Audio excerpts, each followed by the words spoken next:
श्री शिवाय नमस्तुभ्यं। और एक विश्वास के साथ आप लोगों से कहना चाहूंगा, जितने लोग आस्था पर कथा सुन रहे हो, जितने फेसबुक यूट्यूब पर सुन रहे हो, और जितने लोग मालेगांव की ये पवित्र भूमि पर बैठकर कथा सुन रहे हो, एक दिल से कहूं आप लोगों से, आप स्वीकार करिएगा, दुख की घड़ी में कोई आए चाहे ना आए, अगर आपने दिल से, कर्जा हो गया, समस्या विकट हो गई, तकलीफ बढ़ गई, दुख बढ़ गया, आप शंकर भगवान के मंदिर में जाकर, ये जरूरी नहीं है कि आप सीहोर आए या कहीं जाएं, आप तो आपके घर के पास में जो शिव मंदिर हो, उस मंदिर में एक लोटा जल चढ़ाना चालू कर दो, वो धीरे धीरे दुख काटना प्रारंभ कर दे, काटेगा दुख। बस जल चढ़ाने का एक नियम है शिव जी का।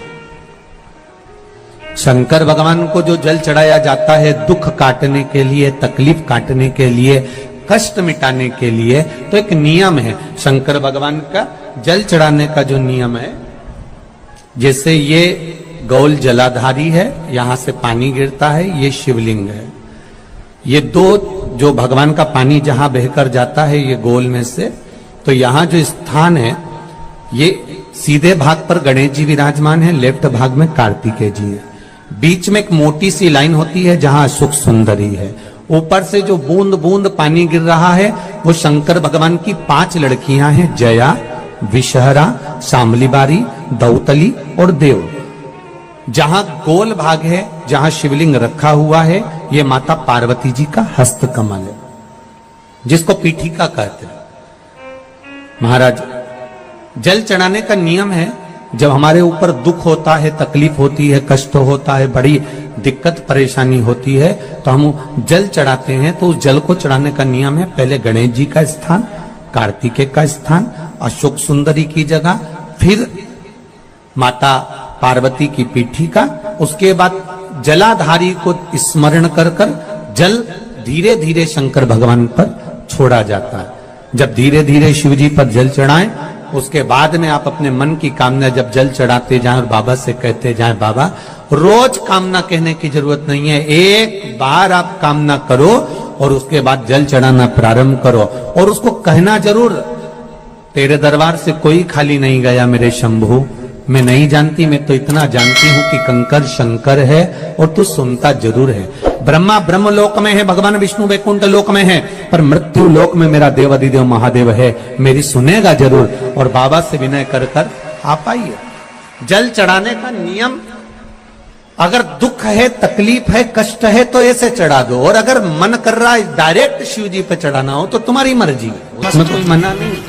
शिव तत्व किसको कहते हैं? शंकर का गुणगान, शिव का स्मरण, भगवान शंकर का मंत्र जाप किसको कहते हैं? ये वही समझ सकता है जिसके भीतर शिव समाया होगा।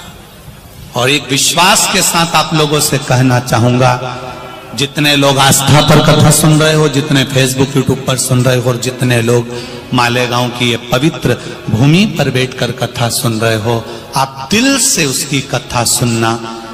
इस वाणी का, इस व्यासपीठ का एक शब्द हो सकता है, हॉस्पिटल में पड़ा हुआ कोई व्यक्ति, कर्जे में डूबा हुआ कोई व्यक्ति, गलत व्यसन में पड़ा हुआ कोई व्यक्ति को आपके द्वारा निकली हुई वाणी से भी बाहर निकाल सकता है।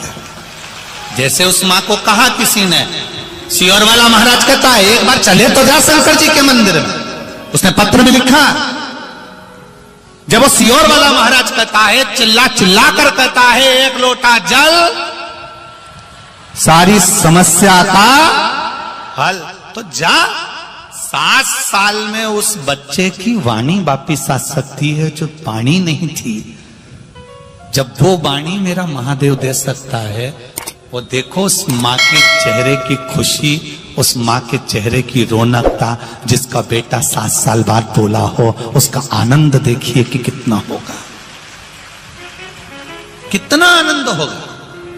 एक बात और अच्छे से समझ लीजिए, जो बच्चे चिड़चिड़े होते हैं, चाहे घर में बेटे हों, बहुएं हों, सास हो, ससुर हो, परिवार में छोटे छोटे बच्चे हों, चिड़चिड़ प्रवृत्ति करते हों या चिड़चिड़ा स्वभाव हो, जरा जरा सी बात में क्रोध आ जाता हो, बोलने का भान नहीं रह पाता हो, शब्दों के बाण चलते हो, तो महाराज प्रदोष के दिन, प्रदोष काल में बेलपत्री के पेड़ के नीचे एक जो पत्ता आपके पास में हो, पान का मिल जाए तो पान का, पीपल का मिल जाए तो पीपल का, बेलपत्र का मिल जाए तो बेलपत्र का, उस पत्ते पर मात्र थोड़ा सा शहद